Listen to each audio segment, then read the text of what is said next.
একটি কোম্পানির প্রেসিডেন্ট একদিন সিদ্ধান্ত নিলেন যে তিনি শ্রমিকের মতো পোশাক পরে কাজ করবেন, কারণ তিনি জানতে চাইলেন তার হারানো ছেলের আসল চরিত্র কেমন।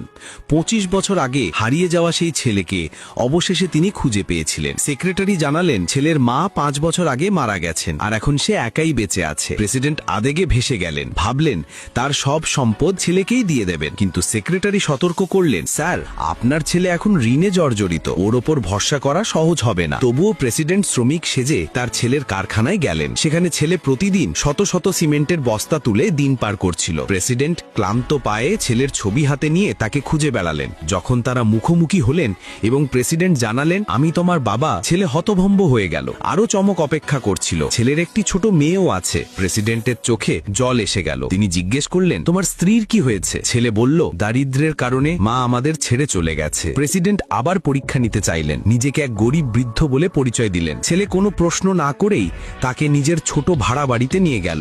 জীবন কঠিন ছিল, তাই ছেলেটি বাবাকেও সঙ্গে করে ফ্যাক্টরিতে কাজে নিয়ে গেল। কিন্তু যা ঘটল তাতে প্রেসিডেন্ট হতবাক। ছেলে দুটি বাঁধাকপি ঠিকাদারকে দিল আর মুহূর্তেই তাকে আরামদায়ক জায়গায় পাঠানো হলো। প্রেসিডেন্ট অবাক হয়ে জিজ্ঞেস করলেন, এটা কি? ঠিকাদার রেগে গিয়ে বাঁধাকপি ছুঁড়ে মারল আর ভেতর থেকে বেরিয়ে এলো অনেক টাকা। প্রেসিডেন্ট বুঝলেন কারখানায় ঘুষ চলছে। তিনি ছেলেকে জিজ্ঞেস করলেন। ছেলে লজ্জিত মুখে বলল, ও একটু বাড়তি নেয়, এতে ক্ষতি কি? ঠিকাদার বলল, বাঁধাকপি ভালো ছিল না। ছেলে ক্ষমা চেয়ে বলল, পরের বেতনে নতুন এনে দেব। এরপর নতুন কাজ দেওয়া হলো।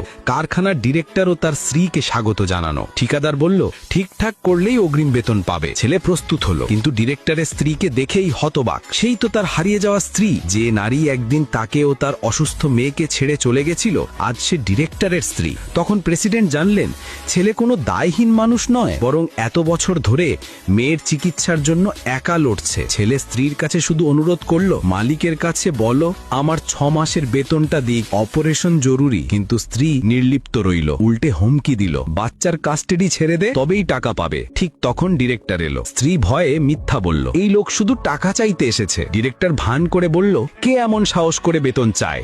ছেলে শান্তভাবে বলল, আমার মেয়ে অসুস্থ, চিকিৎসার জন্য টাকা চাই। ডিরেক্টর মিথ্যা সহানুভূতি দেখালেও ঠিকাদারকে ইশারা করল। সে ছেলেকে লাথি মেরে ফেলে দিল।